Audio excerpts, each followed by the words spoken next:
Right now, your timeline is split in two.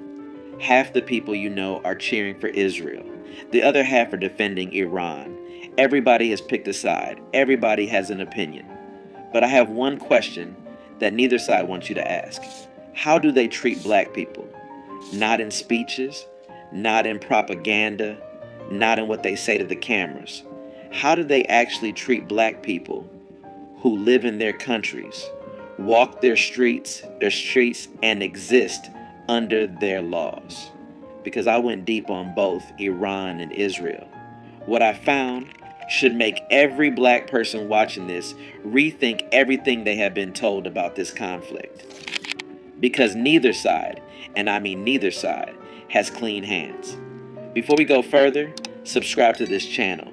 This is part of our ongoing series covering the Iran war from the angle the mainstream media refuses to touch. Hit the bell so you do not miss a single video. And let's get into it. Let's start with Iran. And let's start with something that most people, including most black Americans, have never heard. Iran has a black population, not visitors, not tourists, not temporary workers. There are Afro-Iranians, black people who have lived in Iran for centuries. They are concentrated primarily in the southern provinces along the Persian Gulf, in cities like Bandar Abbas, Hormozgan, and in the regions bordering the Gulf of Oman. Estimates vary, but researchers have placed the number anywhere from several 100,000 to over 2 million people, depending on how you define the community and how far back you trace the lineage. And the origin of that community is slavery. The Persian slave trade, which overlapped heavily with the Arab slave trade, brought East African people to Iran over a period spanning more than 1,000 years. From the 7th century onward, enslaved Africans were transported from the coasts of what are now Kenya, Tanzania, Mozambique, Ethiopia, and Sudan into the Persian Gulf region. They were used as laborers, domestic servants, pearl divers, soldiers, and in agricultural work in some of the most brutal conditions imaginable. If you watched our video on the Arab slave trade, and over 150,000 of you did, you already know that this was one of the longest and least discussed slave trades in human history. It predated the transatlantic slave trade by centuries and continued well into the 20th century. Iran did not formally abolish slavery until 1929. Even after abolition, the social consequences never disappeared. Today, Afro-Iranians live in a state of invisibility. They are among the poorest communities in the country. They hold almost no political power. Their cultural traditions, rooted in African music, spiritual practices, and oral history, are marginalized. They are rarely represented in Iranian media, education, or public life. When researchers and journalists have attempted to document their existence, they have been met with resistance from Iranian authorities who would prefer the world did not know this community exists at all. The racism Afro-Iranians face is structural and deeply embedded. The Farsi language itself contains derogatory terms for black people that are still in common use. Colorism is rampant across Iranian society, with darker skin being associated with poverty, low social status, and undesirability. Afro-Iranian women in particular face compounded discrimination, marginalized for their race, their gender, and their economic status simultaneously. And here is something that connects directly to the war happening right now. The southern provinces where most Afro-Iranians live are among the most neglected regions in the entire country. While Tehran poured resources into its military and nuclear programs, these communities were left without adequate schools, hospitals, infrastructure, and economic opportunity. The Iranian regime spent billions on missiles and proxy wars across the Middle East. Meanwhile, the descendants of enslaved Africans living within their own borders were treated as if they did not exist. Some Afro-Iranian activists have spoken publicly about this. The response from the regime was predictable: surveillance, intimidation, and silence. The protests that erupted across Iran in late 2025 and early 2026 included voices from these communities. And when the government began killing protesters, thousands of them, you can be certain that the lives in those southern provinces were not the ones Tehran was concerned about protecting. So that is Iran, a country with a black population born from slavery, maintained in poverty, and erased from public consciousness. A country that has never acknowledged, apologized for, or made any attempt to repair the damage done to its Afro-descendant community. Now let's cross the border into Israel and buckle up, because this is where it gets even more disturbing. Israel markets itself to the world as the only democracy in the Middle East, a homeland for the Jewish people, a nation built on the promise of belonging. But if you are a black Jew in Israel, that promise has a very different meaning. There are roughly 170,000 Ethiopian Jews living in Israel today, a community known as Beta Israel. Their connection to Judaism stretches back thousands of years. According to their own tradition, they descend from the tribe of Dan, one of the original 12 tribes of Israel. They maintain Jewish practice, ritual, and identity for centuries in isolation in the Ethiopian highlands, long before modern Israel existed. In the 1980s and the 1990s, Israel launched dramatic operations, Operation Moses, Operation Joshua, and Operation Solomon, to airlift Ethiopian Jews out of Ethiopia and Sudan. Thousands were brought to Israel in what was presented to the world as a heroic rescue, a Jewish state bringing its lost people home. But what happened after they arrived tells a very different story. Ethiopian Jews were placed in absorption centers that functioned more like holding facilities. They were subjected to a process of cultural erasure. Their religious practices, which had been maintained for millennia, were deemed insufficient. Ethiopian Jewish religious leaders were told their ordinations were not valid. Community members were required to undergo symbolic conversion rituals, essentially being told that their Judaism was not Jewish enough for Israel. One of the most disturbing scandals in modern Israeli history emerged in 2013 when it was acknowledged that Ethiopian Jewish women had been given long-acting birth control injections, in some cases without full informed consent. An Israeli investigative journalist exposed the practice. Health officials had been administering Depo-Provera shots to Ethiopian women at transit camps before they entered the country, and continuing the injections after arrival. The birth rate among Ethiopian Jews in Israel dropped by 50% over a decade. When the story broke, the Israeli Health Ministry issued a directive telling gynecologists to stop prescribing the contraceptive if there was any doubt that the women understood the treatment. Let that sink in.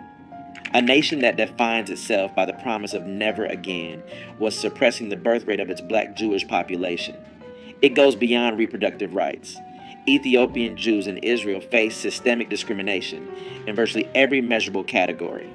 They are disproportionately poor, they face higher unemployment, and their children are overrepresented in the lowest performing schools and underrepresented in universities. Housing discrimination pushes them into segregated neighborhoods. When Ethiopian and Israeli youth have taken to the streets to protest, which they have multiple times, most notably in 2015 and 2019, they have been met with tear gas, rubber bullets, and mass arrests. Police brutality against Ethiopian Israelis has become a defining issue for the community. Video after video has surfaced of Israeli police beating, arresting, and harassing Ethiopian Jewish citizens. In 2019, the shooting of an unarmed Ethiopian Israeli teenager by an off-duty police officer sparked nationwide protests. Thousands of Ethiopian Israelis took to the streets. They blocked highways, and they demanded justice. The parallels to Black Lives Matter were impossible to ignore, and they were not lost on Black Americans watching from across the ocean. Then there are the African asylum seekers. Tens of thousands of migrants and refugees, primarily from Eritrea and Sudan, entered Israel through the Sinai Peninsula in the 2000s and early 2010s, fleeing war, dictatorship, and persecution. Israel's response was not compassion. The government built a massive detention facility in the Negev desert. Senior Israeli politicians refer to African asylum seekers as infiltrators and as a cancer.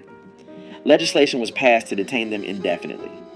Deportation campaigns were launched, pressuring Africans to leave for third countries in Africa with cash payments and threats of imprisonment.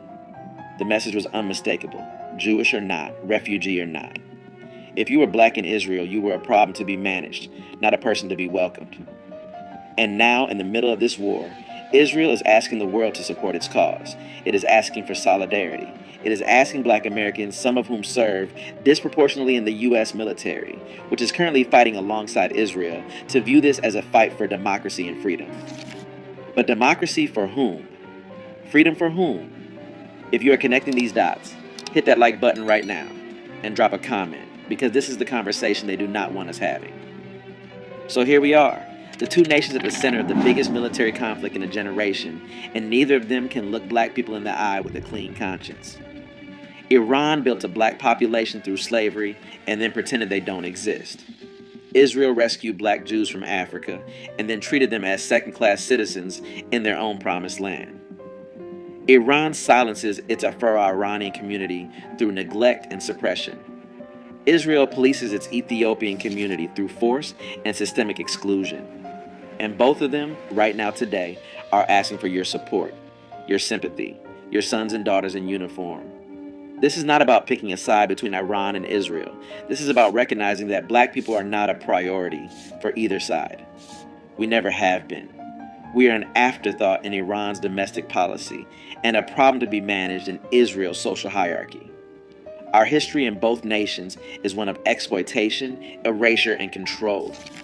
And yet, black Americans make up a disproportionate share of the U.S. military that is currently fighting in this conflict. Black tax dollars are funding this war. Black communities will bear the economic consequences of rising oil prices and inflation. And black voices are being told by both sides to pick a team and cheer. The leaders we study on this channel saw through this decades ago. Malcolm X refused to align with any nation that didn't align with black liberation. He viewed global conflicts through the lens of what they meant for black people, not what they meant for empires. He would look at this war and ask one question: what's in it for us? And the answer, as it has been for every war in American history, is nothing. I'm not here to tell you who's right and who's wrong in this war. Smarter people than me are arguing about that, and they can't figure it out either. But I am here to tell you this: before you wave a flag for either side, you deserve to know how that side treats people who look like you. Not what they say in press conferences. Not what their diplomats tweet. How they treat black bodies in their streets, in their hospitals, in their housing, in their courts, and in their history books. And now you know. Iran erased its black population.